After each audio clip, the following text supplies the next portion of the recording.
안녕하세요. 반갑습니다. 보이는 라디오 헌책의 시간여행. 저는 코미디언 서평가 남정미입니다. 어서오세요. 예. 자, 올해의 마지막 책방여행, 시간여행, 우리 헌책여행 떠나보도록 하겠습니다. 어제 너무 많이 울어가지고 오늘 너무 아쉬워서 눈 틱틱 부었어요. 하지만 또 다른 이벤트들이 우리 서울 촉구고에는 많이 있으니까요. 자, 또 한 해를 마무리하는 기분 좋은 또 시간입니다. 여러분 올해는 책 많이 읽으셨나요? 저희가 조금이라도 도움이 되었으면 좋겠다라고 생각을 하는데 어떤 일이었을지 정리 한번 해보도록 하고요. 보이는 라디오 헌책의 시간여행 출발해보도록 하겠습니다. 자, 항상 저희가 여러분에게 책 선물을 드리는 그런 시간이지요. 보이는 라디오 책 속 한 구절 퀴즈로 열도록 하겠습니다. 이 책은 보이십니까? 예. 크게 힌트 주셨네요. 예. 잘 보이시죠? 마지막이라고 막 여러분 많이 받아가시라고 제가 크게 힌트를 드리고 있습니다. 책 제목은 무엇일까요를 맞춰주시는 게 오프닝 퀴즈입니다. 크게 힌트 드렸지요? 네. 이 책은 호미 출판사에서 2013년 12월 24일 김미라 작가가 쓴 글로 나왔습니다. 인간은 책을 남겼다. 그리고 책은 우리에게 희망을 남겨주었다. 비록 영원한 인간은 없었지만 영원을 꿈꾸는 인간은 완전히 사라진 적이 없다. 나는 서가 사의를 거닐 때마다 이 사실을 잊지 않으려고 한다.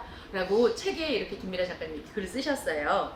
책 이상의 가치를 지니는 유럽의 헌책방, 도서관, 그리고 고서점, 길거리 서점 등을 두루 다니면서 만난 풍부한 사진과 함께 흥미롭게 어디서 어떻게 봤고 어떤 책들 서가는 어떻고 이런 걸 풀어낸 책입니다.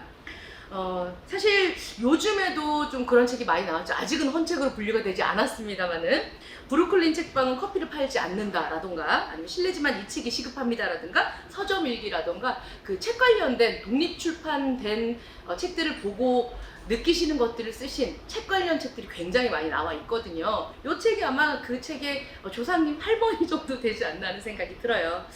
일반 여행자들이라면 지나치기 쉬운 그런 유서 깊은 서점들과 그 서점들의 뒷이야기가 담겨있는 책입니다.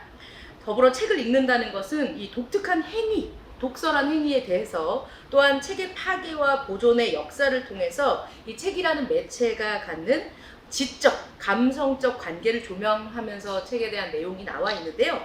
여기 굉장히 좋은 글이 하나 있어서 제가 읽어드릴까 해요. 미셸 트루니의 말을 여기다가 인용을 했습니다. 책에는 본능이 있다. 책의 본능은 번져나가는 것이다. 한 번 밖으로 나가면 끊임없이 자기를 확대하고 자기를 증진시키고 독자라는 존재들을 감염시킨다. 한마디로 번져나가려고 하는 것이 책의 본능이다 라고 써 있습니다. 예. 힌트 많이 드리고 있어요, 지금. 저희 선착순으로 오늘 받겠습니다. 네, 이 책의 제목은 무엇일까요? 자연스럽게 교양지식까지 얻을 수 있게 만든 이 책의 제목을 맞춰주시면 되겠습니다. 정답을 아시는 분은요, 책의 제목을 맞춰주십니다. bmcom.kr 그러니까 young-bmcom.kr로 정답과 이 책의 제목은 무엇인지 정답과 성함과 연락처, 주소 보내주시면 저희가 선착순 5분에게 서울책북에서 준비한 소정의 선물 보내드리도록 하겠습니다. 이 책 보내드리도록 하겠습니다. 짜잔! 그러면 마지막 남은 우리 보이는 라디오 헌책의 시간 여행 출발해 보도록 하겠습니다.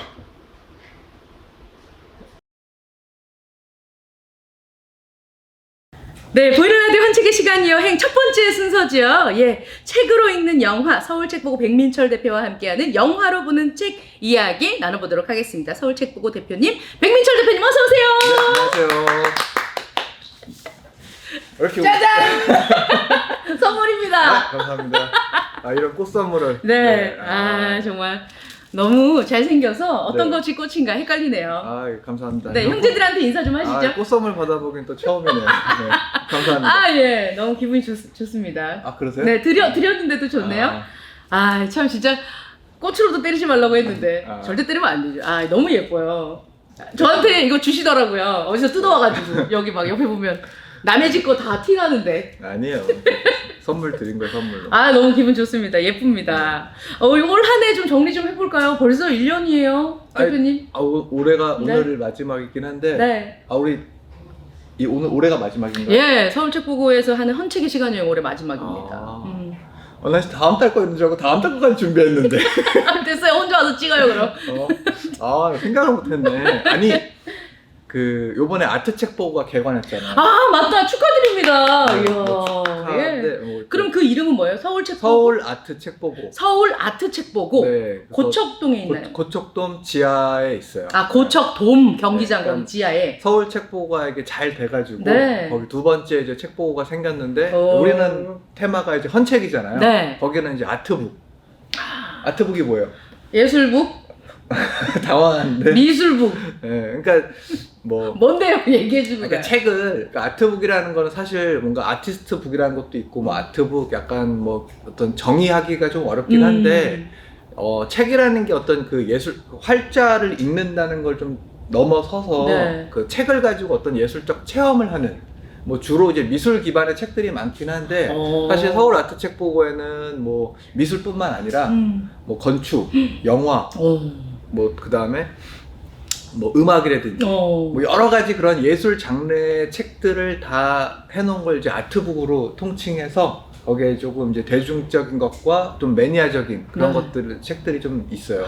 저는 진짜 서울 책 보고 여기 잠실 나루에 있는 서울 책 보고에 왔을 때도 우리가 진짜 특별히 또 독립 서점 엄청 사랑하시잖아요. 네, 그쵸. 그래서 진짜 많은 작가님들을 발굴했다고 해야 하나요? 아, 함께 협업하고. 근데 이제는 아트. 그쵸. 아티스트 거기는 분들과. 책들이 주로 이제 예술적인 요소들하고 그다음에 이제 시각적인 요소들 책들이 주로 많이 있어요. 그쪽에서는. 그리고 아까 말씀드린 것처럼 사실 아트북이라는 게 어느 누구 하나 이렇게 정의하기가 사실 어려워요. 맞아, 그 맞아. 개념 자체가 우리도 뭐 독립 서점, 뭐 독립 출판, 1인 출판, 네. 뭐 여러 가지 용어가 있는데 그게 다 다른 용어가 아니잖아요. 사실은 다 하나로 연결돼서 다 듣잖아요. 무슨 네네. 어떤 개념인 건지. 그래서 이제 뭐 이제 아트책 보고가 이제 개관해서 지금 지난주 월요일 날 개관해가 14일 날 개관을 했고 예. 그리고 이제 아직 사전 개관식을 못해서 네, 이제 사전 개방으로 지금은 오픈해서 운영을 하고 있고요. 이제 프로그램적인 것들도 이제 계속 이제 돌아가고 있을 거고. 그럼 지금 가셔도 되는 건가요? 그럼요. 네, 운영 시간 똑같아요. 네. 8시부터 11시부터 8시까지. 네, 체험책 보고랑 똑같이 월요일날 쉬고. 왜 웃으세요? 지금 가도 오픈을 해놨을까요? 오늘은 쉬죠. 월요일이니까. 월요일은 쉬고. 네. 그렇죠. 월요일은 쉬고. 거기서 또 많은 분들과 또 만나고. 거기는 여기보다 조금 더 크고. 그래요? 훨씬 크고요. 공간이 훨씬 크고 두 개로 나눠져 있어요. 거기는 아트북을 볼 수 있는 라이브러리가 있고. 네. 그다음에 이런 우리는 행사를 할 수 있는 공간이 좀 작잖아요. 그렇죠. 좁죠. 근데 거기는 그런 프로젝트 룸이라고 해서 뭐 영상도 볼 수 있고 여러 가지 프로젝트 수업을 할 수 있는 공간이 별도로 있고 또 아이들이 또 볼 수 있는 또 아이들 책 그림책 공간도 또 있고. 그래요? 네. 그리고 이제 아트북 서점들이 또 입점해 있어요. 그래서 책도 구매할 수 있어요. 그렇군요. 네. 백미철 대표님 굉장히 바쁠 거라 상상은 했는데 새로운 전방을 내셨어요. 제가 낸 건 아니고 훌륭합니다. 서울시에서. 사실 이 아트북이라는 게 뭐 현대 미술 라이브러리, 현대 라이브러리랑 뭐지? 그리고 소전서림이나 네. 뭐 그런 서점에 있는 아트북들이 사실은 일반인들이 접근하기에는 되게 고가의 책들인 거고. 그렇죠. 서점에 가도 아트북들은 다 이렇게 쌓여져 있어요. 비닐에. 그래서 쉽게 볼 수는 없어요. 근데 이제 그런 책들을 조금 이제 시민들 눈높이에 맞춰서 이제 공공의 영역에서 되게 이제 문턱을 낮춘 거죠. 볼 수 있게. 진입장벽을 확 또 낮췄습니다. 진짜 비싸가지고 꽁꽁 싸져 있어서 못 보거든요. 맞아요. 네, 그런 책들이 그렇긴 하죠. 예, 아트 책 보고 또 준비하신다 고생 많이 하셨네요. 네, 뭐 또 고생했던 사람도 있고. 네. 아무튼 많이 또 가서. 네. 그래서 거기에 책이 이제 희귀한 아트북들이 아직 공개가 안 돼 있긴 해요. 거기에 조금 이제 오래된 아트북들이 이제 곧 공개가 될 건데 그 되게 몇 가지 이제 한 가지 좀 소개를 하나 하려고 해요. 거기에서 마리 로랭생. 네, 마리 로랭생이라는 이제 화가가 있는데 그 화가가 일러스트를 그린 폴 베를렌 탄생 100주년 기념을 한 책이 있어요. 그게 1800 1944년도 초판본이에요. 초판본. 네, 1943년도 초판본이고 전 네. 세계 248권 중에 한 권이에요. 101번째 책. 우와. 그 책이 있는데 그 책 마리 브랑생 책이 두 권이 있어요. 네. 우선 뭐 그 책이 그 피치 발음이 내가 불어가 약해가지고 네. 영어도 약하긴 한데 피치 글랜티스 뭐 그런 뜻의 우아한 축제. 네, 우아한 축제라는 뜻인데 이게 폴 베를린이 1869년도에 22편의 짧은 그 시를 쓴 시집이에요. 그래서 그거를 영감을 받아가지고 원래 드뷔시라고 작가 네. 드뷔시 달빛. 달빛 네, 알죠? 네네. 그 월강. 맞아요. 그게 그거를 영감을 받아서 DBC가 작곡한 게 월강 그거예요. 그 DBC 되게 좋대. 딩딩. 이거 아마 이제 또 음악 좀 깔려서 깔려. 나갈 거예요. 아, 진짜? DBC 좋네요. 월강. 그거를 책을 이제 아까 마리 로랭생이 그 일러스트를 그린 거기에 보면 이제 동판화로 되어 있어요. 그림 자체가. 그리고 마리 로랭생은 이제 그 입체파 화가라고 또 많이 알려져 있는데 네. 우리나라에서 2017년에 색채의 황홀이랑 황홀 발음이 안 나요. 2017년. 네, 색채의 황홀이라고 해서 그 예술의 전당 한가람 미술관에서 130편 정도가 전시를 했었어요. 그렇군요. 네, 그리고 이 여자가 되게 이 여자가. 여자 화가가 되게 유명해요. 되게 유명한데 네.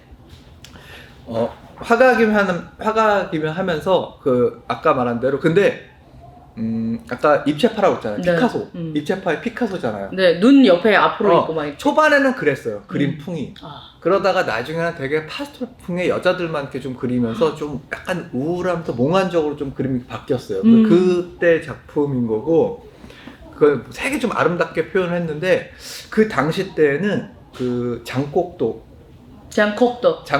네, 장곡도가 이제 야수파와 입체파 사이에 낀 뭐 불쌍한 사슴이다 뭐 이렇게 표현할 정도로 이렇게 그 시대에 이렇게 평은 그렇게 좋지는 않았었어요. 이렇게 약간 좀 근데 이제 그때 당시에 프랑스 파리 예술이 되게 번영기였는데 남자들이 되게 많이 저기 했었잖아요. 네. 근데 여성 그런 예술가가 이렇게 그때 당시 원래 여성 예술가들은 보통 사후에 인정을 많이 보통 받잖아요. 근데 그때 당시에도 되게 그런 이렇게 능력을 받던 그런 였고 그리고 되게 유명한 시인 기욤 아폴리네르의 연인이었어요. 기욤 아폴리네르. 네, 기욤 아폴리네르의 연인이었고 그 둘이 연인 사이였다가 이제 헤어지면서 그 되게 유명한 미라보의 다리였나? 그 미라보의 다리의 시를 마리 브랑생을 그리워하면서 쓴 시가 그 시예요.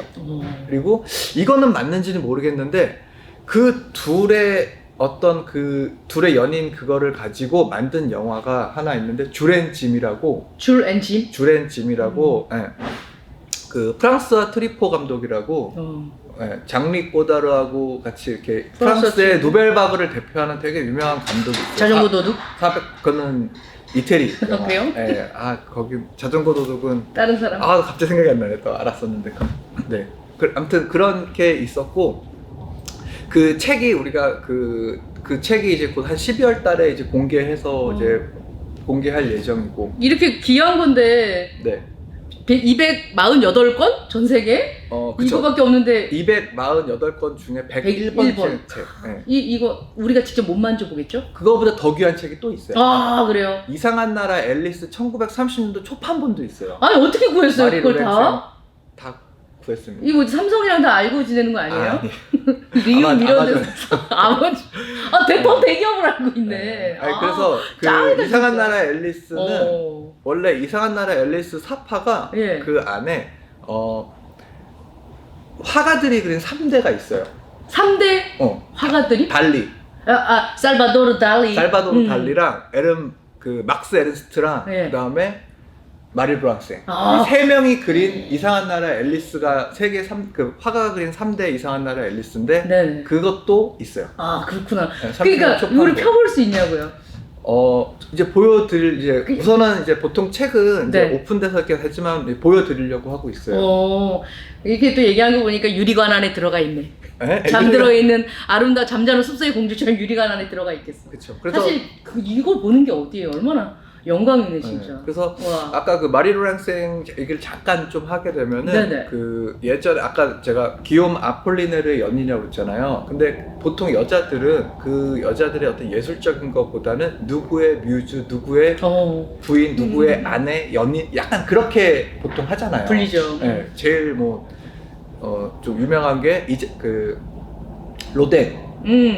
로댕의 연인. 네. 아 누구였지? 카미오 클로텔. 까미오 클로텔도 영화가도 있어요. 네. 까미오 클로텔. 까미오 클로텔도 원래 되게 조각가인데 혼자서 엄청나게 유명한 조각가. 근데 이제 로댕 때문에 30년을 정신병원에 갇혀 있나 그렇게 됐죠. 슬퍼. 로댕도 마리 로랭생을 되게 안 좋게 얘기했었어요. 뭐 야수파의 뭐 이렇게 소녀다 뭐 이런 식으로 약간 좀 비하하면서 그러긴 했었어요. 이게 보니까 그 예전에 우리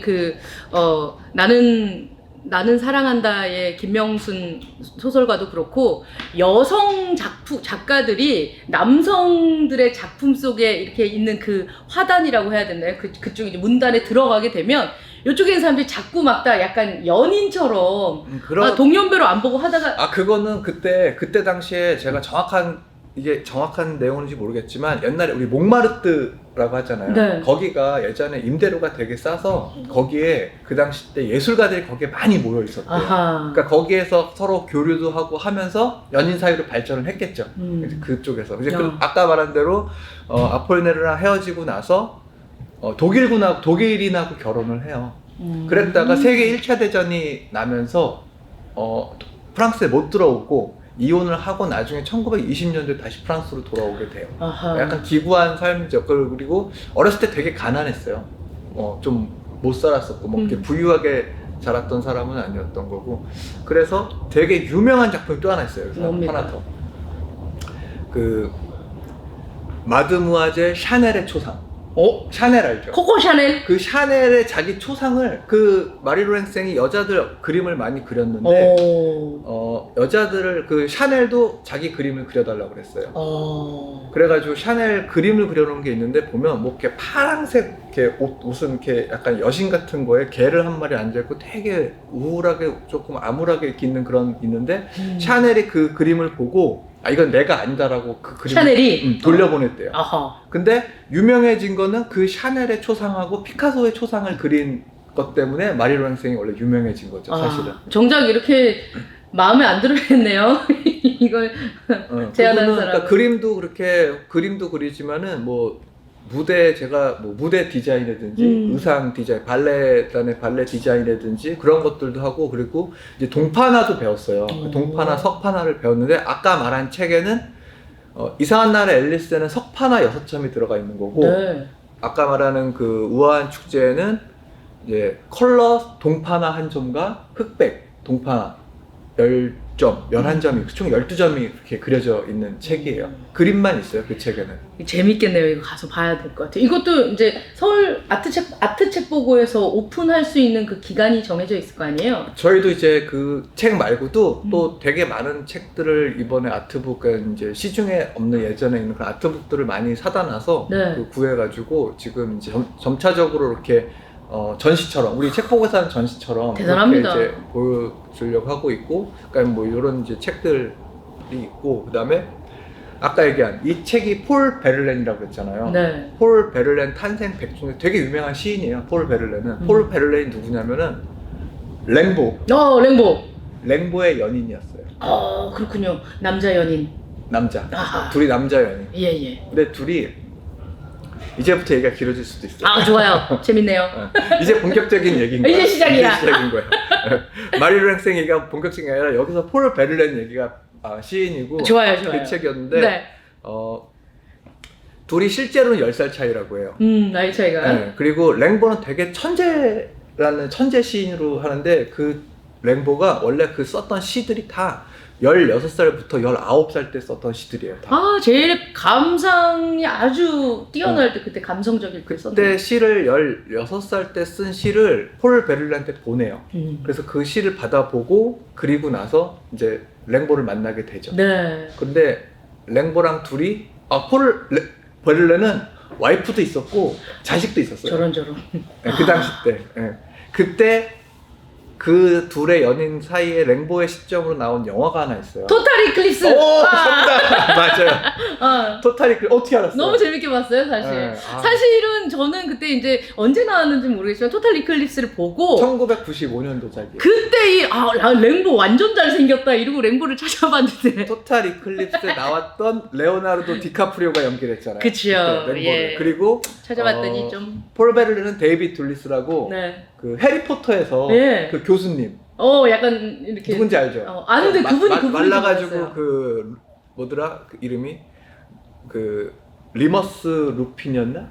리머스 루핀 그 좀 착한 교수님 그분이 그 사람이에요. 아, 그렇군요. 거기 영화에서 보면은 레오나르도 디카프리오는 그 다음에 원래 바스켓볼 다이어리 로미오와 줄리엣 타이타닉 막 있잖아요. 맞아. 근데 제가 생각하기에는 이때가 가장 리즈 시절이야. 잘생겼어. 진짜 예쁘게 잘생겼어. 생겼어. 너무너무 멋있지. 지금 뭐 위대한 개츠비 영화나 아니. 그때랑 지금 보면 정말 안타까울 정도로 토탈 이클립스가 진짜 잘생겼어. 토탈 이클립스 때 정말 리즈 시절 맞아. 디카프리오는 맞아. 그때가 디카프리오는 리즈 시절이었고 예. 원래 그 영화에 또 비하인드가 있어요. 원래 디카프리오가 그 역할이 아니었어요. 그래요? 원래 리버 피닉스였어요. 리버 피닉스. 근데 리버 피닉스가 그때 스탠바이 미로 뜨고 그런데 허공의 질주 찍고 그 다음에 약물로 죽었잖아요. 그래가지고 디카프리오로 바뀐 거였어요. 그 신의 한 수다. 네. 진짜 멋있었는데. 그 그렇구나. 영화에서도 보면은 둘이 거기서 명대사들이 엄청나요. 거기서도. 맞아. 근데 폴 베를린의 이제 거기서는 랭보 때문에 내가 너 때문에 네 시를 보면은 100년을 뒤처진 것 같다라고 얘기를 해요. 천재라는 걸 인정을 네. 하고 있구나. 자기의 그 100년을 뒤처진 것 같다고 얘기도 하고 네. 그리고 거기서 랭보에서 그 영화에서 되게 명대사가 되게 많은데 기억나는 게 정말 참을 수 없는 건 참지 못하는 일이 없다고 하는 정말 참을 수 없는 건 참지 못하는 일밖에 없다라고 그랬나? 뭐 그런 게 있어요. 랭보가 거기서 되게 좀 괴팍한 천재로 나오긴 해요. 맞아요. 근데 거기서 폴 베를린은 정말 얄밉게 나와요. 우유부단하게 나오고 와이프 사이에서 되게 왔다 갔다 하면서 그리고 거기서 총도 쏘잖아요. 랭보한테 총을 쏴요. 그러니까 둘이 헤어졌다가 만났다가 그러다가 나중에 폴 베를린이 랭보한테 다시 이렇게 했는데 랭보가 이제 못 만난다고 이제 하니까 거기서 극단적으로 총을 쏴가지고 그래서 2년형인가 받아요. 그래서 감옥에 갔다가 이제 나오고 그리고 랭보는 이제 무릎인가 다리 쪽에서 그 암이 아니라 하여튼 거기가 안 좋아서 그러고 이제 죽게 돼요. 30살인가 되게 일찍 죽었어요. 근데 랭보는 죽고 나서 썼던 그 시들이 폴 베를린한테 다 가지고 있었는데 여동생이 찾아와서 그걸 다 없애달라고 해요. 그리고 랭보는 원래 그 자체를 출판이나 이런 것들을 원하지 않았었어요. 맞아. 근데 폴 베를린이 이제 그러고 나서 출판을 그렇게 해서 출판을 한 건지는 제가 정확하게는 모르겠는데 어찌됐건 동생이 그걸 해달라고 했지만 폴 베를린이 거기서 이제 그걸 가지고 빛이 나게 된 거죠. 그래서 이제 세상에 알려지게 된 거죠. 랭보라는. 진짜 토탈 이클립스 영화는 진짜 너무 재밌게 봤는데 그냥 레오나르도 디카프리오 얼굴만 재밌게 봤던 것 같아요. 내용이 어땠는지 기억이 지금 잘 안 나는데 하나하나 생각나네요. 이제 떠오르네. 네, 그래서 이제 그런 게 있었고 그래서 오늘은 사실 미술하고 영화에 대한 얘기를 좀 하려고 했어요. 아트북에 맞춰서. 네. 예술하고 영화 그리고 음악 이런 모든 것들이 같이 볼 수 있는 아트 책보고에 대한 얘기를 하면서 또 미술과 영화 관련된 얘기까지 해주셨습니다. 또 뭐 하는 거 있다면서요? 네, 서울 책보고에서도 다음 주에부터 이제 저희가 2월 달까지 도록전을 해요. 도록전? 서울 책보고에 보면은 옛날 그 미술 도록들이 되게 많이 있어요. 진짜요? 네, 그 도록들을 다 모아서 도록전을 하는데 그 도록전 안에는 그 다양한 미술 작품들이 또 있을 거 아니에요. 그래서 저희 그 아트 책보고 개관에 맞춰서 저희도 이번에 도록존을 같이 하니까 그것도 뭐 2월까지 넉넉하게 하니까 많이들 오셔서 서울 아트책보고도 가서 보시고 뭐 여기 와서도 또 보시고 하시면 좋을 것 같습니다. 아니 진짜 저는 와서 항상 느끼는 거지만 제가 진행하는 프로 말고도 와서 되게 많이 보거든요. 딱 보면 진짜 세금에 굉장히 좋은 쓰임의 예라고 생각합니다. 감사합니다. 어디 가서 이런 걸 보겠어요. 저는 그리고 지난달까지 계속해서 지금 하고 있는 책 뒤편 표지 지금 계속해서 하고 있잖아요. 뒷표지전. 네, 뒷표지전도 보면 그때 그 시절에 담겨 있었던 감성, 그리고 화장실 가시는 길에 보면 항상 새로운 것들이 또 이렇게 막 설치가 되어 있거든요. 전시 같은 것들. 예, 그거 보면 또 옛날 생각도 나고, 또 예전에 꽃도 하셨었고, 맞아요. 거기 애기들이 와가지고 앉아서 놀 수 있게끔 또 색깔별로 또 하고 있는 의자랑 이런 앉는 것도 해놓고 하셨었는데, 그걸 볼 때마다 또 신경 되게 많이 쓴다는 생각해요.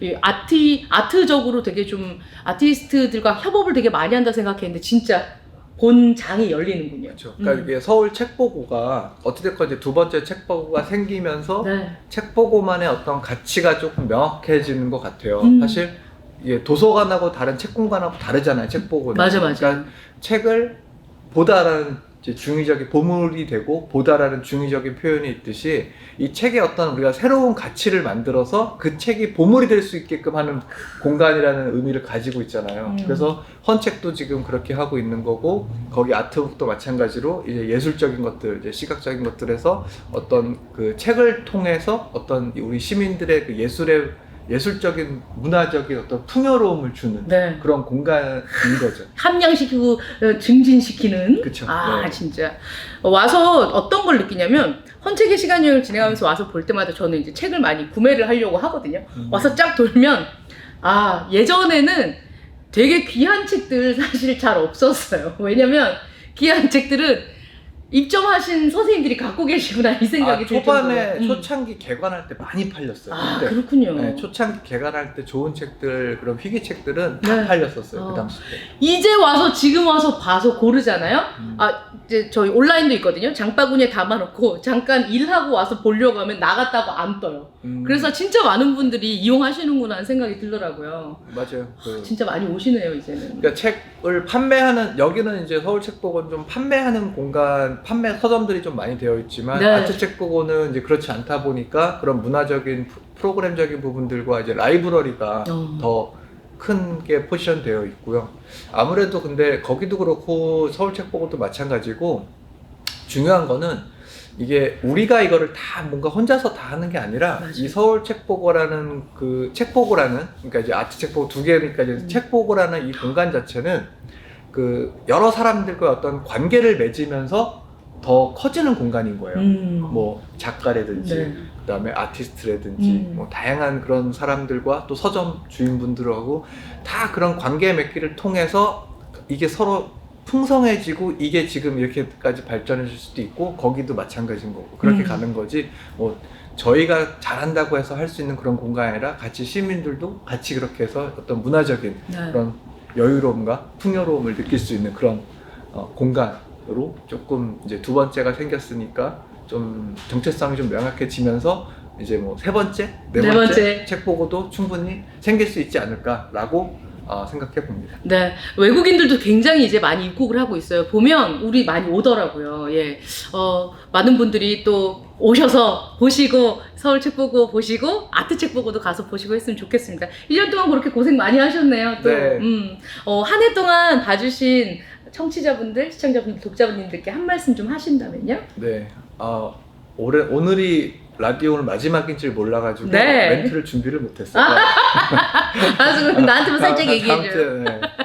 아무튼 뭐 벌써 지금 서울책보고를 지금 벌써 이제 4년째, 와. 지금 4년째 운영이 되고 있고, 이제 아트책보고는 이제 올해 첫 해가 이제 시작이 됐는데, 뭐 항상 느끼는 거지만 저희가 항상 연말쯤 되면은 저희가 내년도 사업 계획을 보통 잡아요. 그러면서 이제 새로운 마음으로 항상 매년 정말 새로운 마음으로 어떻게 이 공간을, 아까 얘기했던 이 공간이 가지고 있는 가치가 있잖아요, 이름에. 다른 데들과의 어떤 책과 문화 공간의 차별적인 부분들을 많이 고민하고 있어서, 내년도에도 조금 더 서울책보고가 아트책보고랑 같이 얼마나 더 풍성하게 서로 다른 이렇게 서로 다르지만 같은 음. 공간으로 조금 더 잘 만들고 할 테니까 두 공간 모두 많이들 사랑해 주시길 바랍니다. 네, 가장 중요한 반짝반짝 빛나는 별들은 독자 여러분입니다. 꼭 와서 봐주시고요. 앞으로도 노력 많이 하도록 하겠습니다. 예, 서울책보고 백민철 대표님과 함께 책으로 읽는 영화 그리고 앞으로 바라보는 책보고 아트 책보고에 대한 얘기까지 들어봤습니다. 서울책보고 백민철 대표님과 함께했습니다. 인사 나눌게요. 고맙습니다. 감사합니다.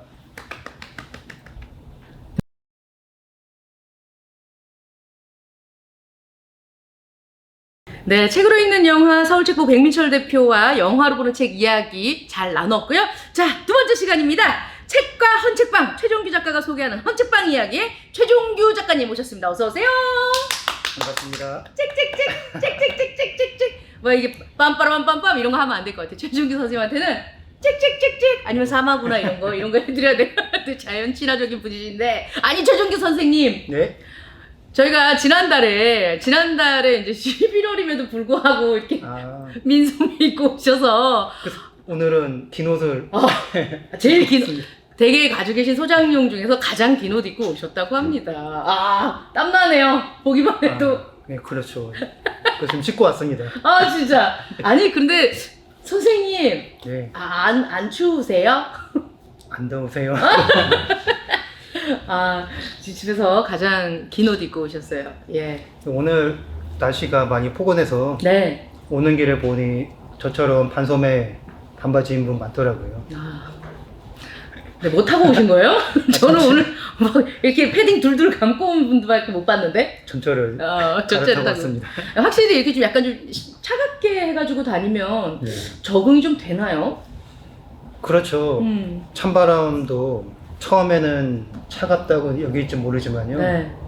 그럴 때마다 책을 읽어보시면 예. 추위가 사라지고 맞아요. 졸음이 오죠. 어느새 이 시원한 기온이 우리 몸을 감도는구나 하고 느낄 수 있습니다. 진짜 제가 이제 노장사상 옆에 앉아 있는 것 같다는 생각이 듭니다. 그야말로 자연과 하나 되어. 자, 오늘은 또 어디로 떠나볼까요? 헌책방 얘기 어저께 계속 많은 곳을 소개해 주셨는데 어디 헌책방으로 좀 구경을 가볼까요? 새해에도 나들이를 할 수 있으면 좋겠네 하고 생각하다가 네. 큰 도시는 아무래도 사람들도 많고 책도 많이 돌고 그래서 책집도 많지만은 그렇죠. 작은 도시라든지 둘레가 다 시골이고 논밭인 곳은 책집이 거의 없다시피 해요. 제가 사는 전라남도 고흥도 참고서를 파는 책집은 있지만 나들이로 책집 맛이를 갈 만한 곳은 없다고 할 수 있거든요. 그렇기 때문에 올해를 마무리하는 오늘은 전라북도 정읍에 멋스러운 헌책집이 있습니다. 네. 정읍에 있는 네. 멋스러운 헌책집으로 가보도록 하겠습니다. 그런데 네. 정읍에 있는데 책집 이름은 서울서점이에요. 그러면 좀 추측해 볼까요? 정읍에 있지만 왜 서울 서점인가? 주인장이 서울 분이신가요? 할머니이신데 처음부터 할머니는 아니고 젊을 때부터 하셔서 이제 할머니가 되셨는데요. 아 그래요? 다른 분들이 많이 물어본다고 해서 전 여쭙진 않았어요. 네네네. 왜 서울서점인지는. 어. 그러나 시골에 살면은 다들 이제 서울을 많이 바라봐요. 그렇죠. 가고 싶어 하고.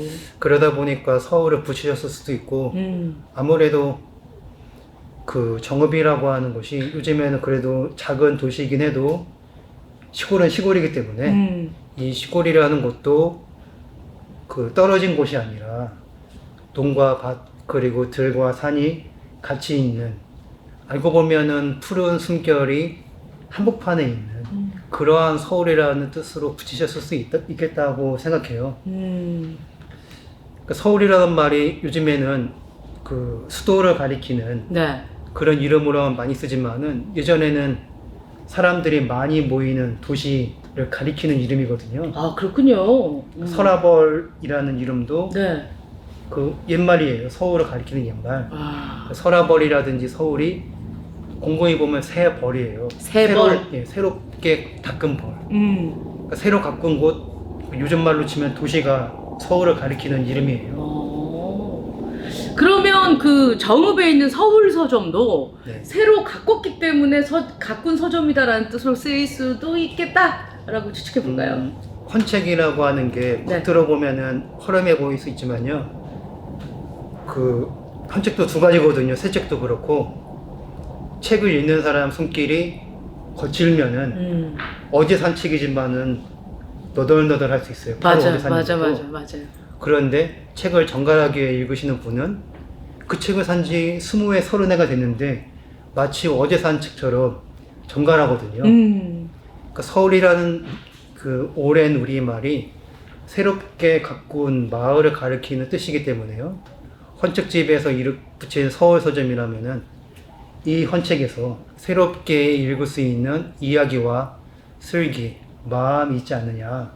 그런 뜻에서 서울 서점이라 느끼고, 이제 이 치키피기님이 나이가 많고 등어리도 조금 이제 힘드신 할머니시다 보니까 올해는 열지 못하지만은 그래도 날마다 열려고 애쓰시더라고요. 네. 인터넷에 찾아보면 전화번호가 있으니까 네. 미리 전화를 하시면 그러네요. 진짜 안 열 수도 있으니까 네. 근처에 정읍에 가시면 저희 서울 서점 한번 찾아가 보도록 하겠습니다. 정읍은 그러면 이제 전화 먼저 하고 찾아가기로 해요. 정읍이라는 곳은 사실 좀 시외버스를 타고 가야 되는 곳 아닌가요? 서울로 치면은 고속버스도 있고요. 네. 서울 아닌 곳에서는 가기가 쉽진 않은데 그럴 때는 이제 광주를 돌면 돼요. 광주. 예, 전남 광주광역시에서 빅골 광주 가서. 네. 음. 광주에 있는 책집을 한번 돌아보시고 네네. 광주에서 정읍은 버스가 자주 다니거든요. 아하. 그리고 서울 서점에서 이제 할머니가 조금 늦게 오시면은 네. 어릴 적부터 서울 서점에서 만화책을 즐겁게 장만해서 읽으셨다는 분이 지난해 작은 새 책방이라는 이름으로 그 독립책방 있지 않습니까? 네. 독립책방을 여셨어요. 작은 새 책방. 네. 오. 여기는 헌책방은 아니고 아하. 새 책집인데 네.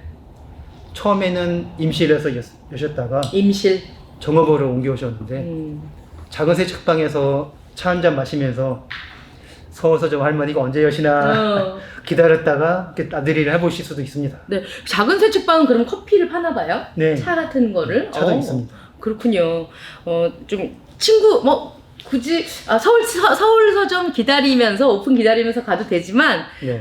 요 근처에서 또 운치 있게 그렇죠. 약속 잡고 하셔도 될 것 같아요. 그래서 정읍이 또 동학혁명과 얽혀서 그렇죠. 그러한 것들을 이제 돌아볼 수도 있거든요. 그 오래된 삶자치, 우리의 발자취를 가만히 보기도 하고, 그리고 작은 새 책방에서 책방 이름이 작은 새네. 큰 새도 다른 새도 아니고 아. 그런 것도 한번 헤아려 보면서 차 한잔 마시고서 둘러보실 수 있고, 또 이 전라북도에 순창이 있거든요. 고추장인가요? 매운맛? 순창에도 헌책집은 없으나 작은 책집이 있어요. 순창에 있는 작은 책집은 이름이 밭이에요. 밭. 논밭 할 때 밭. 밭. 그 밭. 책방 밭이라고 하는데 네. 순창도 큰 도시에서 가자면 만만하진 않으나 네. 광주광역시를 거치면은 그 버스가 있어서 저는 이 순창하고 정읍에 나들이를 할 적에요. 네. 이 순창에 있는 밭 책방은 읍내에서 한참 들어가거든요. 네. 시골 버스로 한 30분쯤 가요. 꽤 머네요. 그렇게 네. 치면. 그러니까 면소재지에서도 조금 이제 면소재지에 있는데 네. 저도 시골에 살지만은 이웃 시골에 있는 작은 책방에 가는데 전라남도 시골과 전라북도 시골이 또 이렇게 다르구나.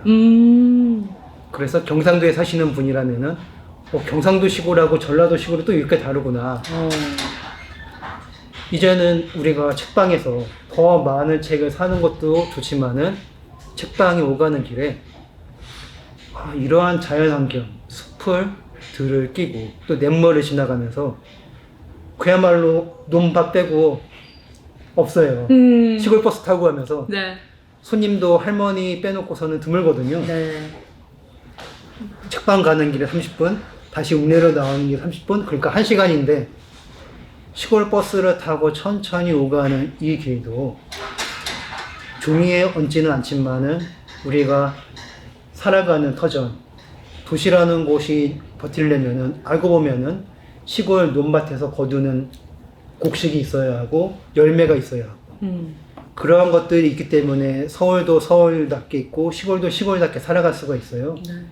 그런 느긋한 여행 아닌 여행 같은 시골 버스를 1시간을 누려보는 길. 그래서 광주에서 정읍 순창에 갔다가 광주로 돌아온 다음에 다시 정읍으로 시골 버스를 타고 들어가서 네. 이렇게 하루를 보내보시면은 네. 우리나라도 알고 보면은 꽤 넓구나. 많이 넓죠, 진짜. 그리고 우리나라 시골도 그러니까 그 유럽이라든지 아시아, 동남아시아 또 남아메리카 이러한 시골 못지않게 아름답구나. 가까운 곳에 있는 걸 잘 못 봤구나.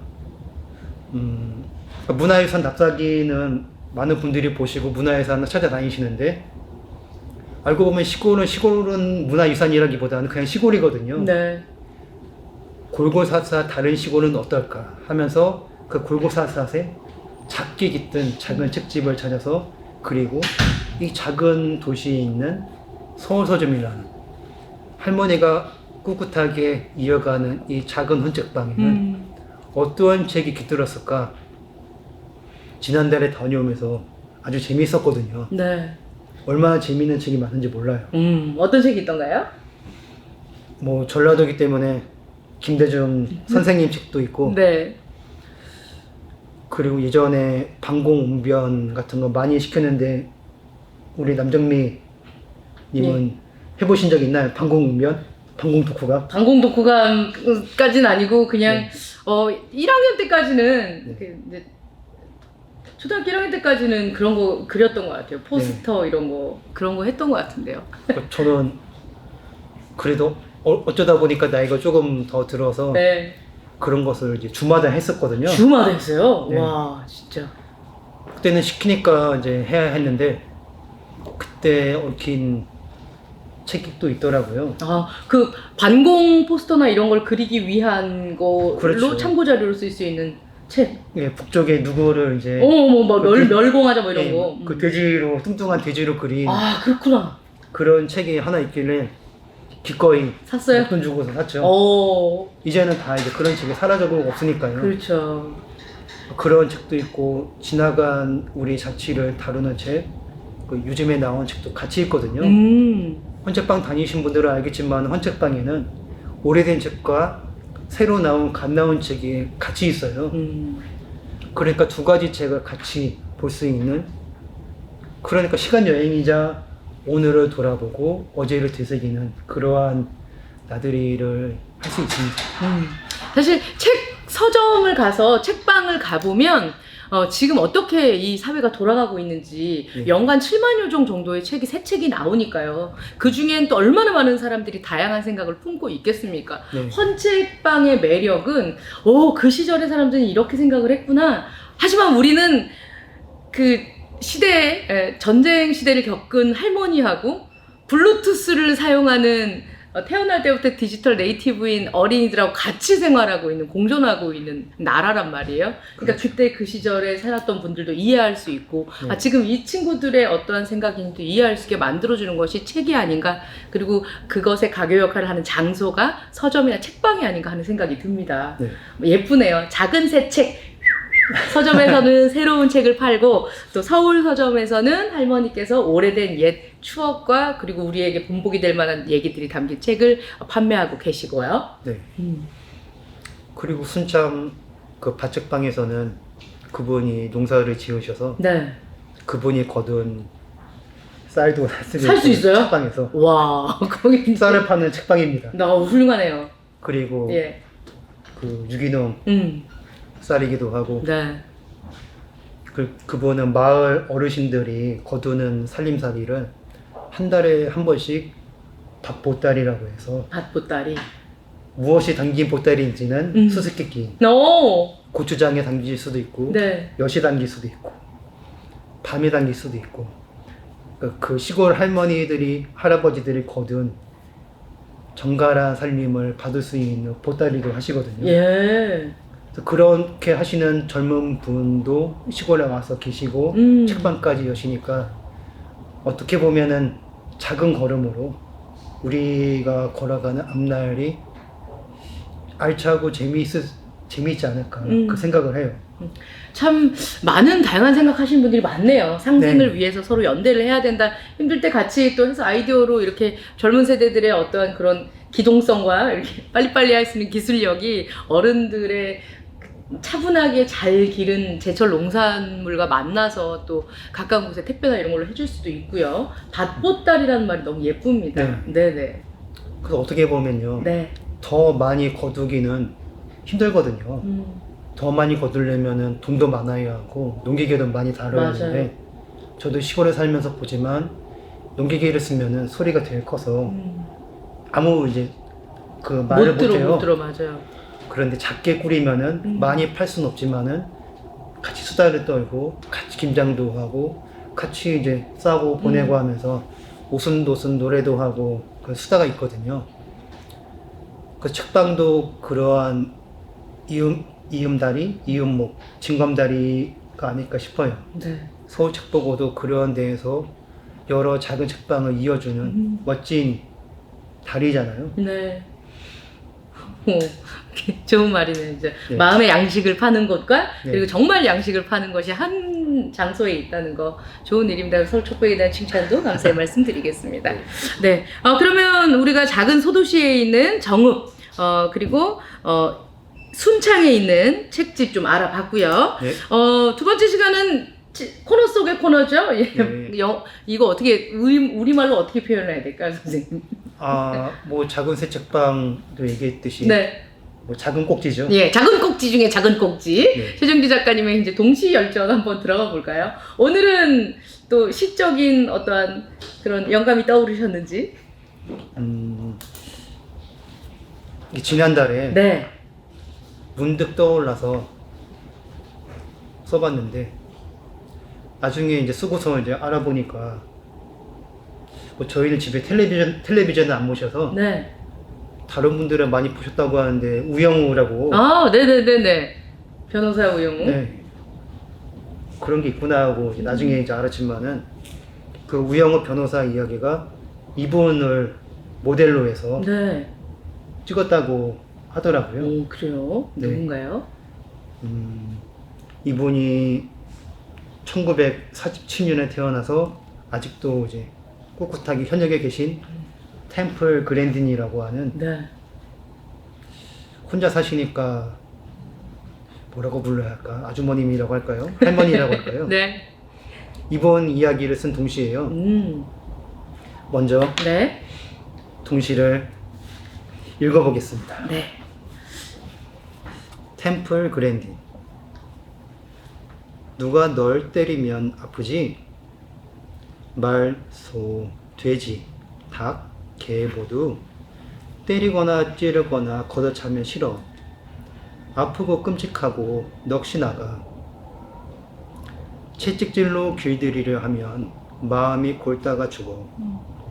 포근히 감싸려 할 적에 마음에 새숨이 돋아. 별빛을 눈빛으로 읽어봐. 바람길을 눈길로 그려봐. 살림을 손빛으로 가꿔봐. 사랑길을 손길로 지어봐. 다른 우리는 닮아야 하지 않아. 닮아 보여도 다르게 마련이야. 저 끝에 다다르며 생각하지. 이곳에서 너랑 나랑 가는 길을. 그 우영우 변호사 이야기가 네. 자폐 그로 태어난 그 어린 날을 바탕으로 새롭게 꿈을 키워나가는 줄거리를 짰다고 하더라고요. 네. 그게 다 이제 템플 그랜딘이라는 분이 1947년에 태어나셨기 때문에 어릴 적이라면 50년대거든요. 네. 그때는 자폐 진단이라는 게 없었대요. 그래서 엄청나게 힘들고 괴롭고 학교에서는 또래들이 때리기도 하고 돌을 던지기도 하고 힘든 나날을 보냈다고 하더라고요. 근데 이번 어머니가 끝까지 아이를 믿고 병이 아니다고 그냥 다른 아이일 뿐이라고 하는 것들을 그 템플 그랜딘이 5살 때까지인가 말을 한마디도 안 했다고 하더라고요. 그러니까 마음에 있는 또 다른 나하고만 얘기를 하고 둘레에 있는 다른 사람들 부모하고는 아무 말을 안 하고 그러다가 이제 어머니가 끝까지 이 아이를 믿고 책을 읽어주고 소리를 들려주고 노래를 불려주고 하면서 마음을 비로소 열었고 또래들은 이 아이가 이른바 장애인을 놀리는 걸로 그렇게 했지만은 슬기로운 교사를 만났기 때문에 그 교사가 이 아이는 다른 아이들하고 닮아야 하지 않는다고. 그래서 여기도 이제 쓴 게 그 말이거든요. 네. 다른 아이다. 같은 나이 또래라고 해서 다 같아야 하지 않다. 닮아 보여도 다르게 마련이다. 네. 그러네요. 그래서 그런 것들을 이제 이끌어준 교사를 처음 만났고 이 교사한테서 이제 다시 마음을 열었고요.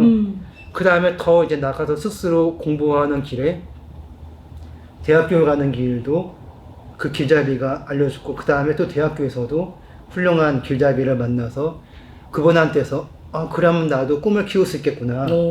이분이 이제 시골 쪽에서 살아서 친척이 농장을 했거든요.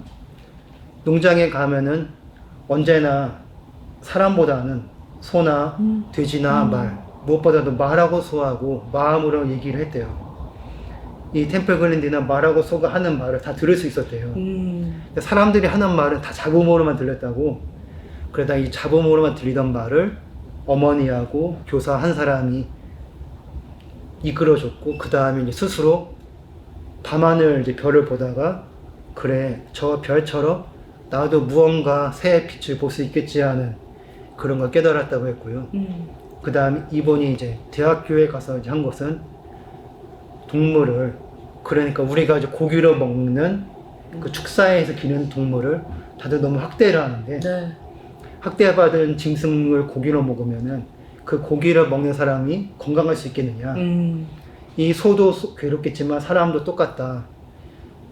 소를 안 먹는 길이 가장 나을지 모르지만 이 소를 고기로 먹어야 한다면은 이 소가 죽음으로 가는 데까지 그래도 소라고 하는 목숨을 존중해주고 아낄 수 있어야 하지 않을까 해서 그 모든 것을 바꾸는 그러니까 농장이 제대로 동물 복지와 권리를 지킬 수 있도록 하는 것을 50년대 후반 60년대 첫머리에 처음에 이제 그런 걸 틀을 짜서 자기 고모가 하는 데부터 그런 것을 이제 바꾸도록 해줬고 그 다음에는 미국에서 농장이 되게 많거든요. 축사가.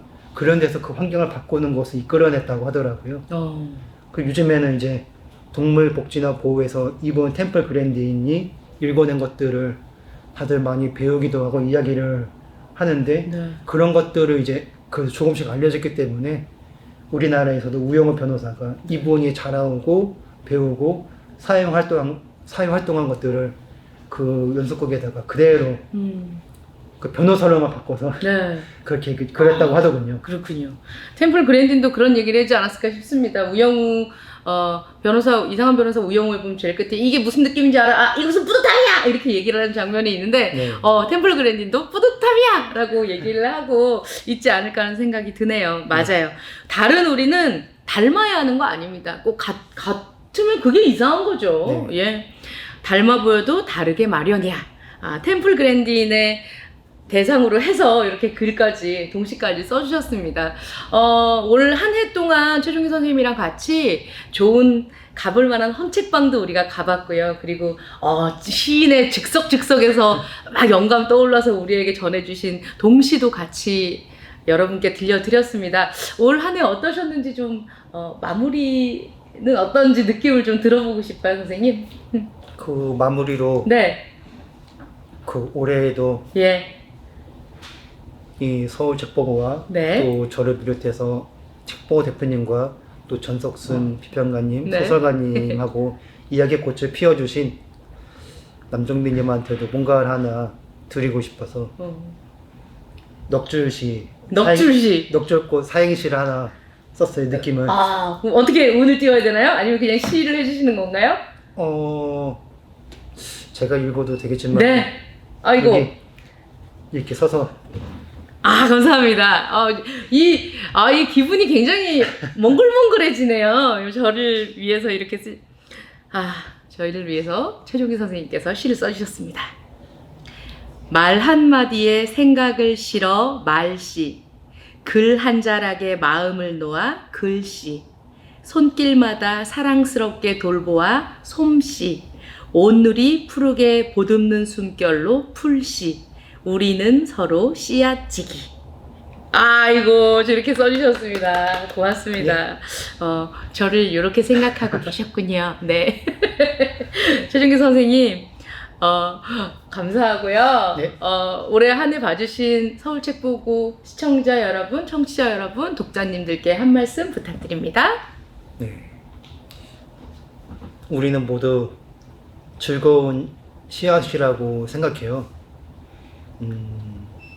서울책보고에서 책을 만나시는 분들, 아직 서울책보고를 모르시는 분들, 그리고 앞으로 이 서울책보고를 만나실 분들, 그리고 서울책보고가 아니어도 전국 곳곳에서 책집을 즐겁게 나들이 하시는 모든 분들이 스스로 이 마음씨에 즐거운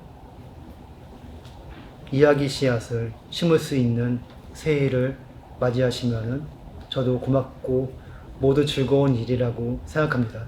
고맙습니다. 네, 감사합니다. 앞으로도 또 최준기 선생님 뵙고 우리가 잘 몰랐었던, 잘 쓰지 않는 한글의 예쁨을 또 선생님을 통해서 배울 수 있었으면 좋겠습니다. 네. 책 나오는 것도 계속 기대할 거고요. 네. 서울책보고를 통해서 또 같이 만날 수 있길 바라봅니다. 네. 예, 최준기 선생님과 함께 했습니다. 인사드릴게요. 고맙습니다. 네, 고맙습니다.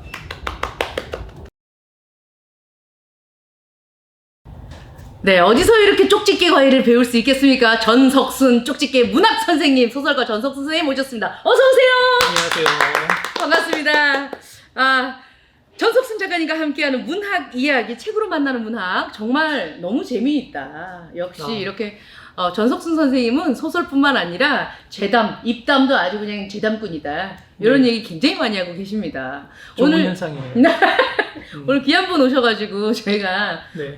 최준기 선생님이 되게 임원진 의자를 마련했어요. 네, 의자 너무 좋네요. 네, 누워볼까요? 약간 지금 졸 것 같아요. 네네. 너무 편해서 지금.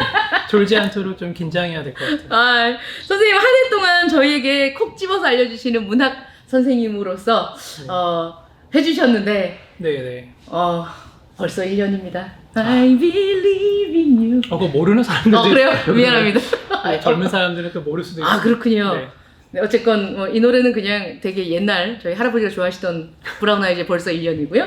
벌써 1년이 됐어요, 선생님. 네. 계절이 벌써 많이 바뀌었네요. 요즘 사이사이. 진짜 많이 북토크하고 다니시고 여기저기에서 네. 또 소설가 선생님으로 불려 다니시잖아요. 네.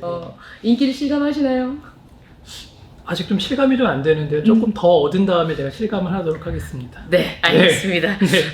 자, 우리 올해 마지막 같이 읽어볼 책은 어떤 책인가요?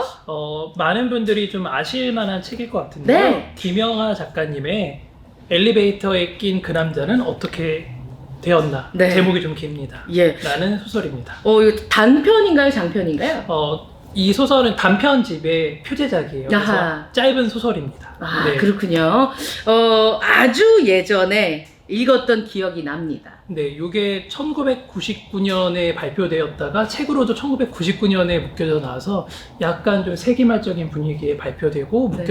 묶여져서 나왔던 책입니다. 저도 이제 출근하고 퇴근했을 때 그 남자가 어떻게 됐을까 굉장히 궁금했거든요. 네. 걸려있는 남자가. 많이들 궁금해하셔서 책을 읽으셨을 텐데 네. 사실 결말에 뭐 이렇다 할 대답을 해주는 소설은 아니에요. 그렇군요. 네. 선생님이라면 결말을 알 수 있지 않을까. 전화 한번 해볼까요, 김영환 선생님한테? 어떤 식으로 그걸 쓰셨냐고. 전화 통화 가능한가요? 여기까지 네. 얘기하도록 하죠. 네, 전화 통화 가능하면 아마 조회수가 좀 확 뛰지 않을까. 김영환 선생님 책은 진짜 초반부의 작품들이 네. 정말 재밌는 책들이 많죠. 그리고 또 독특한 발상들도 굉장히 많이 맞아요. 있죠. 예, 1999년작 네. 엘리베이터에 낀 그 남자는 어떻게 되었나. 네. 이게 담고 있는 주제가 일단 있을까요? 혹시 사랑의 반대말이 뭐라고 생각해요? 사랑의 반대말 나는 이거 알지. 아시는군요. 네네. 뭐죠? 관심 없음, 맞아요. 무관심. 미움이 아니라 무관심이죠. 예. 그래서 어떤 분들은 제가 찾아보니까 아름다움의 반대도 추한 게 아니라 무관심이다. 오. 그리고 삶의 반대도 죽음이 아니라 무관심이다라고까지 표현을 하시더라고요. 오. 또 노벨 평화상을 수상한 한 작가분은 네. 현대 사회를 황폐하게 하는 최고의 악은 무관심이다라고까지 표현을 하시더라고요. 그래서 왜 댓글에 보면 악플보다 무플이 더 슬퍼요 뭐 이런 얘기 하잖아요. 무플보다 악플이 네. 낫습니다 이런 얘기 하는 차라리 게 악플이 낫죠. 네. 그렇게 해석하면 그렇게 또 받아들일 수 있군요. 네. 무관심. 그래서 연말도 되고 아마 지금 시기에 또 우리 사회에서 무관심에 대해서 한번 깊이 있게 생각해 볼 만한 시기가 아닐까 싶어요. 그래서 그거를 좀 무관심을 환기시킬 수 있을 만한 작품이 뭐가 있을까 찾아보다가 오늘 김영하 작가님의 작품을 가지고 왔습니다. 네, 김영하 작가님의 무관심, 현대인의 무관심에 대해서 엘리베이터에서 일어난 일들로 볼 수 네. 있는 내용이죠. 엘리베이터에 낀 그 남자는 어떻게 되었나 들어가 보도록 하겠습니다. 이 소설은 처음 문장이 살다 보면 이상한 날이 있다라는 문장으로 시작을 해요. 진짜 이상한 날이에요. 예. 주인공이 이제 면도를 하다가 면도기가 부러집니다. 어허. 되게 좋은 우리가 알만한 브랜드의 면도기인데 면도기가 부러져요. 그래서 면도를 반밖에 못해요. 좀 남자분들은 아시겠지만 정말 이상한 모습이거든요. 그렇죠. 반밖에 못하면. 근데 이제 서둘러서 출근 시간 늦어서 서둘러서 이제 나갑니다. 근데 이 엘리베이터가 오질 않아요. 15층에 사시는데. 그래서 어쩔 수 없이 계단을 내려가는데 5층에서 6층 그 사이에 엘리베이터에 낀 남자를 발견합니다. 발이 이렇게 삐져나와 있거든요. 그래서 굉장히 괴상한 모습으로 있어서 걱정도 되기도 하고, 그래서 발을 좀 만져보니까 의식은 좀 있으신 것 같고, 이거 어디다 얘기해야 되는데 그 아파트에 사는 모든 사람들이 다 그냥 무시해버려요. 왜냐하면 출근이 늦었고 엘리베이터가 고장났기 때문에 서둘러서 내려갑니다. 그래서 이 남자도 핸드폰이 없는 남자거든요. 그래서 어떻게 하지? 그래서 뭐 내려가다가 경비 아저씨한테 얘기해야지 하고 그냥 내려갑니다. 근데 내려갔는데 경비 아저씨한테 얘기하려고 보니 또 경비 아저씨는 또 순찰 중이세요. 네. 그래서 그럼 뭐 나가서 버스 타다가 뭐 사람들한테 핸드폰을 빌려서 얘기해야 되겠다 해서 갑니다. 근데 사람들이 핸드폰을 빌려주지 않아요. 수상한 남자이기도 하고 또 수염은 반밖에 안 잘라고. 그러니까 사람들이 빌려주질 않아요. 그래서 그러면 뭐 회사에 가서 얘기를 할까? 그래서 일단은 버스를 탑니다. 근데 또 버스 카드를 놓고 나왔네요. 이상한 날이네요. 네. 그래서 버스 카드를, 근데 이걸 놓치면 이제 지각을 하니까 오늘 중요한 PPT 발표가 있는데 지각하면 안 되니까 좀 봐달라 얘기를 합니다. 근데 버스 기사가 실랑이를 벌이는 사이에 이 버스가 다가오는 트럭의 정면으로 충돌하게 됩니다. 저런. 그래서 아수라장이 되죠. 그리고 심지어 정확하게 나와 있진 않은데 운전기사가 죽은 게 아닐까 싶을 정도로 좀 심각한 사고예요. 사람들이 다 뒤엉켜 있죠. 근데 신기한 점은 그 핸드폰이 없다고 했던 사람들이 다 핸드폰을 들고 이제 연락을 합니다. 지각할 것 같다. 또 누구 가족들한테도 연락을 하고요. 그래서 이 사람은 지금 온몸이 다 만신창이가 되어 있는데 그 와중에 걱정되는 거는 또 엘리베이터에 낀 남자가. 그 남자는 또 어떻게 됐을까? 그래서 이제 새로 버스가 오기 전에 이제 건너편 공중전화로 갑니다. 근데 또 공중전화는 고장 수리 중이에요. 그러다 보니까 이 남자는 이제 결국에 신고를 못 하거든요. 그래서 새로 온 버스에 탑니다. 다행히 이제 버스 카드는 없어도 되는 버스가 된 거죠. 근데 또 이 와중에 성추행범으로 또 몰리기까지 해요. 그래서 회사까지 못 가고 중간에 내려요. 내려서 걸어서 회사에 갔는데 일단 회사에 가면은 돈도 빌릴 수 있고 신고도 할 수 있고 기대감을 갖고 회사에 가는데 회사 엘리베이터에 또 갇힙니다. 미스 정이라는 사람과. 그래서 겨우겨우 문을 열고 구두를 끼워 넣어서 미스 정을 내보내죠. 근데 이 도와줘야 되는 미스 정은 또 기약 없이 소식이 없습니다.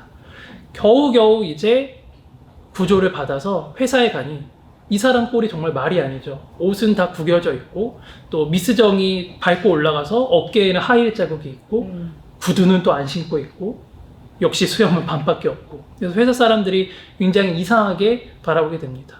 그래서 우여곡절 끝에 회사에 도착을 해서 뭐 PPT나 회사 일정들을 다 마무리했어요. 그래서 이제 집으로 오면서 한 가지 또 궁금했던 점이 그 엘리베이터에 낀 그 남자죠. 근데 회사에서도 신고를 하는데 장난전화 취급을 받아요. 그리고 오히려 타박하죠. 왜 아침에 있었던 거를 왜 지금에서야 연락하냐. 그리고 우리 담당이 아니다. 그 구역은. 그래서 어쩔 수 없이 신고를 했지만 받아들여지지 않은 상태로 집에 도착을 하는데 엘리베이터는 멀쩡히 움직여요. 그러니까 해결이 됐나 싶어서 엘리베이터에 같이 탄 이제 분에게 여쭤보죠. 혹시 아침에 엘리베이터에 낀 남자를 알고 계시냐고. 근데 이 분은 따님과 같이 있는데 또 이 남자 얼굴이 너무 수상하죠. 그러다 보니까 모르는 척하고 그냥 가버립니다.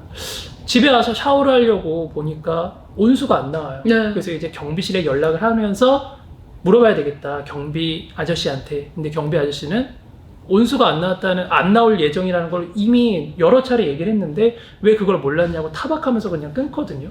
그래서 이 남자는 여전히 궁금해합니다. 엘리베이터에 끈 그 남자는 어떻게 되었을까로 마무리되는 이야기입니다. 결국에는 본인도 그 무관심 중에 한 명이 되어버렸어요. 네. 근데 이 소설이 참 애매한 게 읽다 보면은 이 사람을 마냥 또 비판하기에는 또 조금 찝찝해요. 왜냐하면 이 사람은 할 만큼 했고 신고하려고도 했고 또 전달하려고도 했는데 뭔가 상황이 자꾸 꼬이는 바람에 네. 결국에는 이 엘리베이터에 끈 그 남자에 대해서 신고를 못했는데 이런 일들이 우리 사회에도 아마 굉장히 많이 있고 우리가 지금도 여전히 고민해야 되는 문제에 겹쳐져 있지 않나라는 생각이 듭니다. 진짜 그런 날이 있어요 정말. 네. 네. 이상하게 모든 일이 다 보이는 날. 만약에 그런 날들이 약간 징조가 있잖아요. 오늘 이렇게 된다. 네. 해버리면 어떤 식으로 하는 그 뭐랄까 그런 게 있나요? 리추얼 같은 게? 일단은 되도록이면 외출을 안 하려고 합니다. 뭐 예를 들어서 저는 사실은 좀 약간 쫄보여서 네. 뭔가 뭐 유리컵이 깨졌다거나 뭐 그런 되게 뻔한 징조들이 있잖아요. 그러면은 좀 중요한 일들이 있으면 좀 미루려고 하고 나갈 일들을 좀 줄이려고 하기는 해요. 아하. 근데 이제 이 사람처럼 출근을 해야 된다면은 뭐 어쩔 수 없이 나가야 되겠죠. 그래서 그런 징조들이 있으면 좀 되도록이면 좀 피하려고 합니다. 빨리 저 같은 경우는 할아버지 퇴퇴퇴 이렇게 빨리 해버리는 편이에요. 와 오늘 액땜 이렇게 빨리 해서 희석을 시키고 또 약간 이제 머리가 좋지 않아가지고 다른 일이 되면 만약에 나가는데 엘리베이터 안 와. 야 엘리베이터 왜 안 와? 아까 거 까먹어요. 약간 그런 성격이라 차라리 좀 생각을 좀 안 하고 있으면 맞아요. 엘리베이터 낀 그 사람이 어떻게 됐는지 좀 짠하긴 하지만 날려 보냈을 텐데 이 사람은 본인이 기구한 하루를 겪다 보니까 또 그 사람 걱정을 하게 되네요. 생각이 되게 많아졌던 거죠. 네. 이 소설을 보다 보면은 여러분들이 많이 알고 계실 심리학 용어가 하나 떠오르실 거예요. 네. 방관자 효과라는 게 있어요. 방관자 또는 구경꾼 효과? 구경 라고도 효과, 얘기를 하죠. 많은 분들이 아시지 않을까 싶은데 1964년 새벽에 뉴욕의 한 주택가에서 벌어진 일이에요. 한 사람이 괴한에게 칼로 찔리는 사건이 발생을 하죠. 그것도 한 번이 아니라 3번에 걸쳐서 칼에 찔립니다. 네. 새벽 3시 15분부터 35분간 벌어진 일인데요. 그 사이에 비명도 있었을 거고 굉장히 소란스러웠겠죠. 근데 맨 처음에 찔렸을 때에는 누군가가 창문을 열고 외쳤다고 해요. 그러지 마세요라고 외쳤다고 해요. 그래서 이 괴한이 도망쳤다고 해요. 근데 좀 잠잠해지니까 또 왔대요. 근데 이제 찔린 사람은 이제 움직이기가 힘드니까 그 자리에 있었는데 또 와서 2번째 찌르고 3번째 찌를 때 동안 아무도 이거에 대해서 신고를 한다거나 누가 와서 도와주지 않았던 일이 발생을 했죠. 근데 뉴욕타임즈에서 이 사건을 굉장히 중요하게 보도를 합니다. 그래서 그때 당시 기사 타이틀이 굉장히 자극적이었어요. 살인을 목격한 38명은 경찰에 신고하지 않았다. 차가운 사회, 무감각한 시민 정신, 그리고 인간성 소실이라는 말을 쓰게 됐었습니다.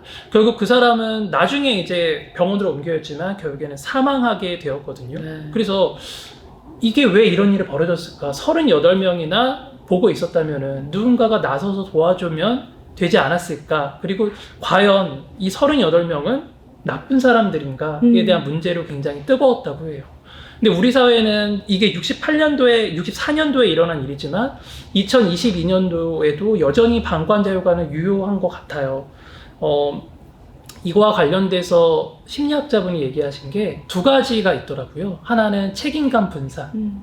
우리가 한 명이 봤을 때보다 여러 명이 보게 되면은 그게 n분의 1이 돼서 책임감이 내가 꼭 안 해도 되겠지 라는 누군가 생각을 하겠지. 하게 된다고 해요. 그래서 제가 민방위 훈련 가니까 그런 얘기를 해주시더라고요. 우리가 도움을 요청할 때에는 도와주세요 라고 얘기하지 말고 거기 머리 긴 여자분 경찰에 신고 좀 해주세요 라고 하얀 모자 쓴 분. 예, 이렇게. 딱 지목을 해주셔야 책임감이 분산되지 않고 그 사람에게만 모이니까 신고할 확률이 좀 높다라고 보더라고요.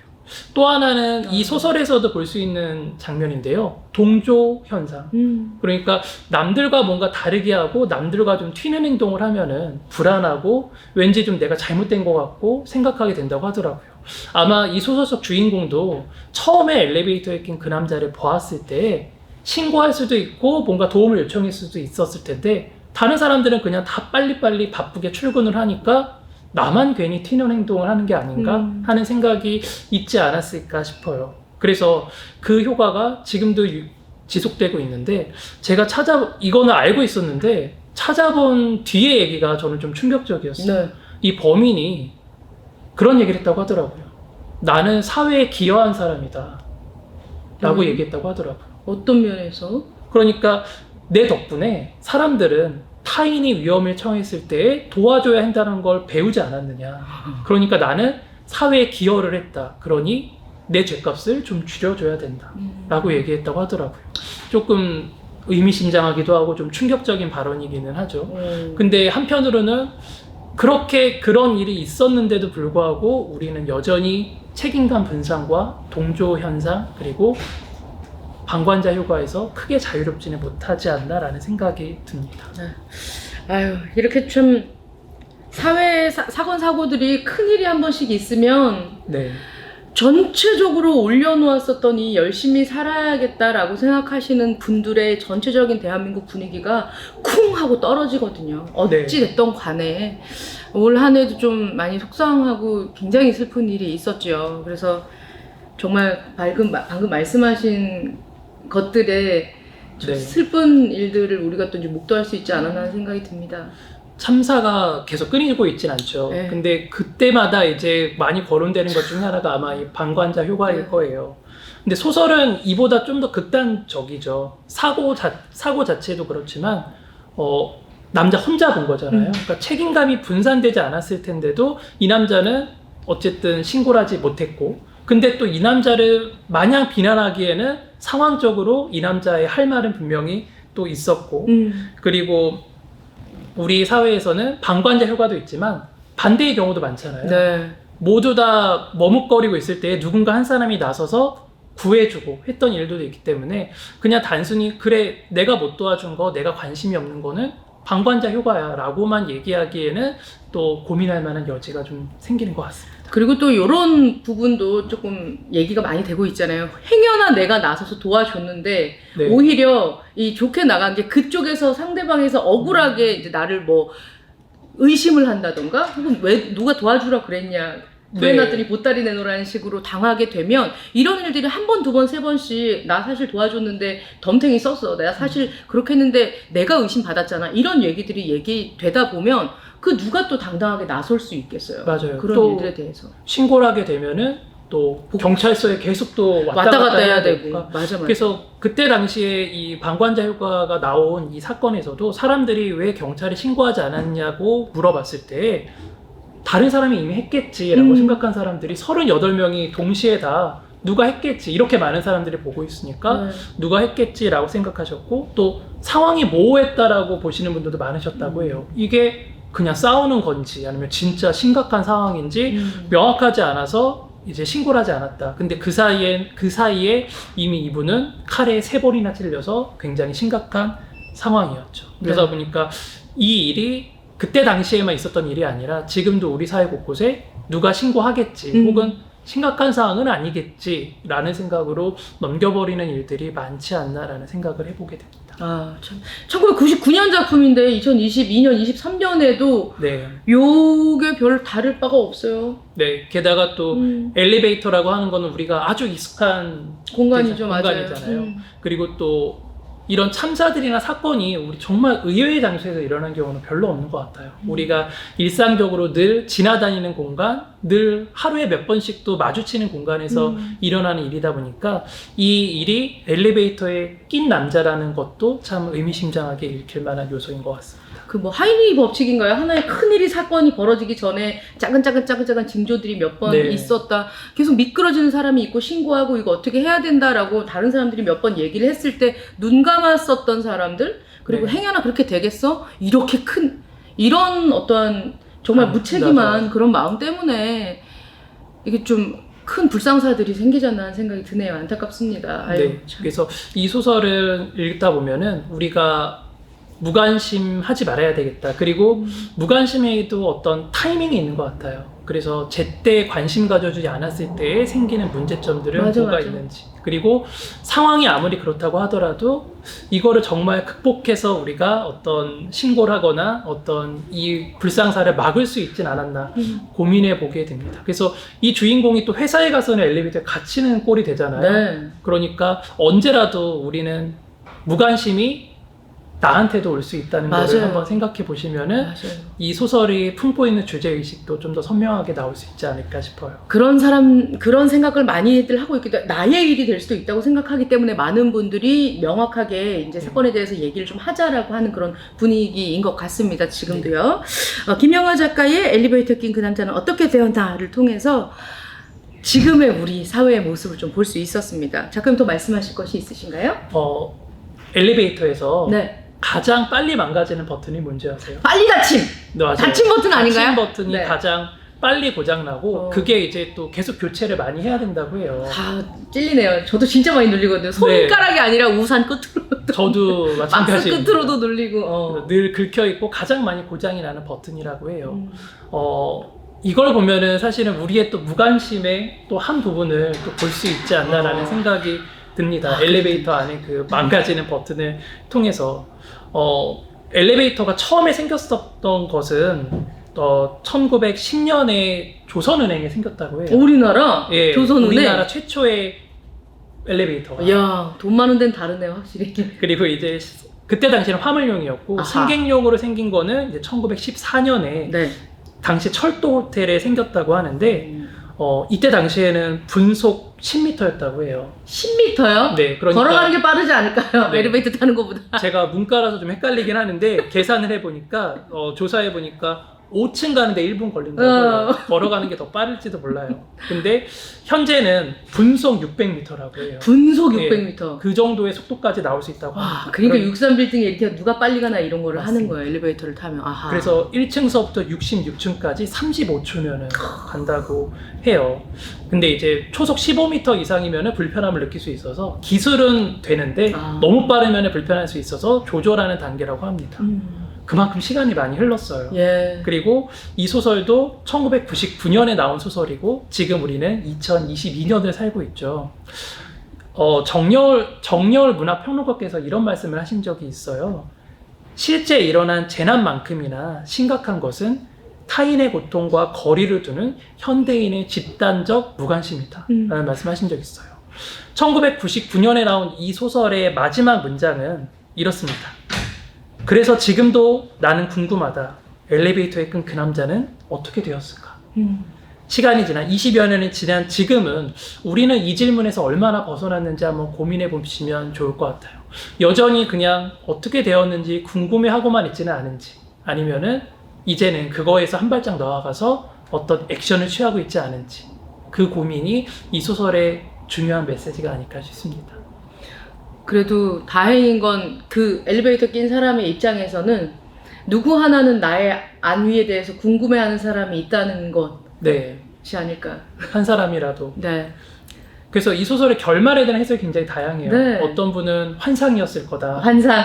또 어떤 분은 당연히 구조가 되었겠지. 만약에 거기서 그 사람이 큰일이 났으면 아파트가 이렇게 조용할 리가 없다. 그리고 엘리베이터 움직일 리가 없어. 그렇죠. 그 사람이 끼었는데 네네. 그거를 그대로 방치하지는 않았을 거다. 그래도 아파트엔 사람이 많으니까. 네. 그래서 결말에 대한 해석도 다양해서 그것도 한번 같이 고민해 보시면 또 재밌게 읽으실 수 있지 않을까 싶습니다. 네. 김영하 작가의 엘리베이터에 낀 그 남자는 어떻게 되었나 1999년작 같이 얘기를 해봤습니다. 석순 선생님, 우리 1년 동안 또 이제 이런저런 문학 작품을 쏙쏙 뽑아 먹으면서 네. 선생님이 열심히 공부해 오신 걸 저는 편안하게 앉아서 기동량함에 네. 들었습니다. 감사해요. 저도 감사합니다. 네. 좋은 자리였습니다. 너무. 문학 작품을 통해서 우리들이 알고 싶어야 할 것들, 배워야 할 것들에 대한 얘기들을 굉장히 많이 해주셨는데 소설가이시잖아요. 네.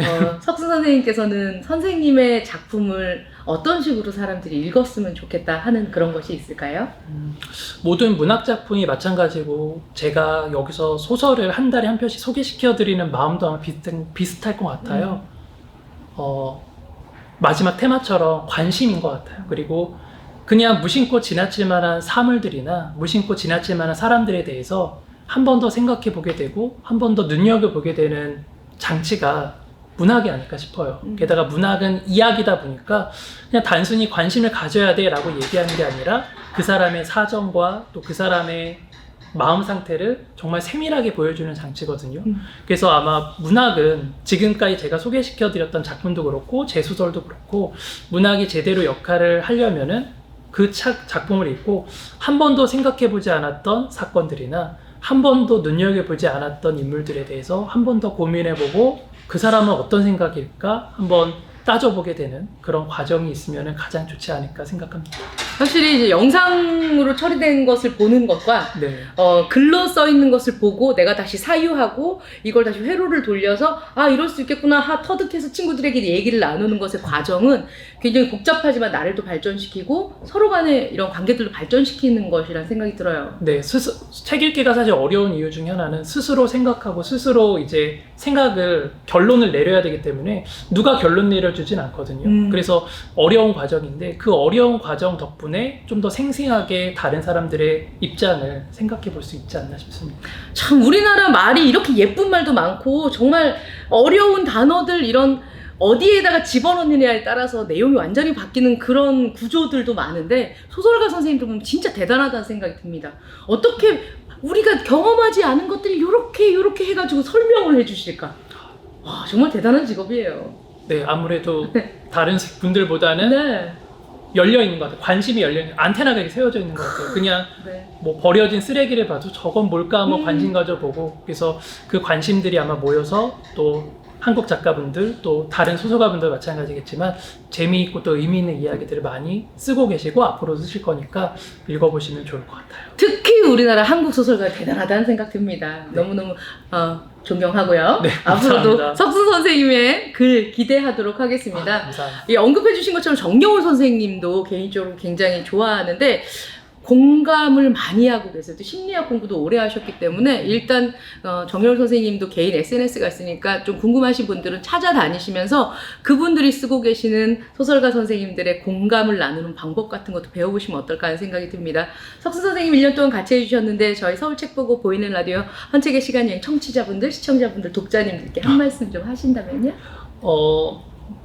정말 즐거운 자리였어요. 제가 한 달에 한 편씩 이제 찾아서 공부하고 이제 정리를 하면서 이게 헌책이잖아요. 네. 그러니까 조금 시기가 지난 책들을 중심으로 찾아봤는데 그때 당시에 읽었을 때와 지금 읽었을 때에는 또 느낌이 다르더라고요. 그리고 그때 당시에 중요했던 문제들이 여전히 해결되지 않고 여전히 문제인 경우도 있었고 네. 그때 당시와 지금은 좀 다른 점도 있었고요. 그래서 그런 점들을 같이 비교해보고 살펴보면서 많이 배웠던 것 같아요. 그리고 들으시는 분들도 이 자리를 통해서 문학에 대한 관심, 그리고 헌책에 대한 관심, 그리고 책 보고에 대한 관심이 한 뼘쯤 더 늘어났다면 네. 그것만으로도 저는 굉장히 기쁠 것 같습니다. 10뼘 늘어났을 겁니다. 네. 고맙습니다. 전석순 작가님과 함께 책으로 만나는 문학 함께 했고요. 오늘 마무리 지으면서 2022년 또 소감도 말씀해 주셨습니다. 앞으로 전석순 소설가님 많은 응원 부탁드립니다. 또 만나기로 인사드릴까요? 네, 감사합니다. 고맙습니다. 네, 저희 보이는 라디오 헌책의 시간 여행 2022년. 이게 좀 가슴이 아프네요. 예, 애석하기도 하고 안타깝기도 하고 또 시원섭섭하기도 하고 모자란 부분이 있었으면 또 여러분께 양해 말씀 부탁드린다 또 사죄드리고 싶기도 하고요. 1년 동안 여러분 정리하면서 우리 했었던 코너들 다 한번 마무리해 봤습니다. 한 해 동안 사랑해 주셔서 진심으로 감사의 말씀 드립니다. 여러분 덕분에 서울시 덕분에 서울 도서관 덕분에 그리고 서울 책보고 덕분에 먹고 살았습니다. 고맙습니다.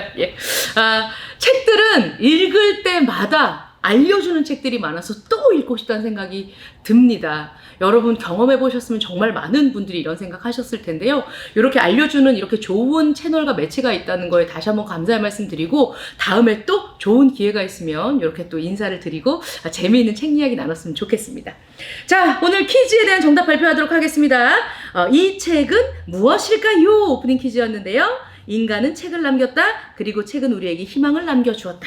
이 책은 김미라 작가의 책 여행자였습니다. 빨리 보내주신 5분 저희가 지금 연락을 해드릴 거예요. 예, 관심 주셔서 정말 감사의 말씀 드리고, 앞으로도 책, 헌책, 새책 모두 사랑해 주시고, 잠실 나루역에 있는 저희 서울책보고도 많은 이용해 주시기 바랍니다. 1년 동안 감사했습니다. 여러분 건강하시고요. 저희는 내년에 다시 또 인사드릴 수 있도록 할게요. 여러분 안녕히 계십시오.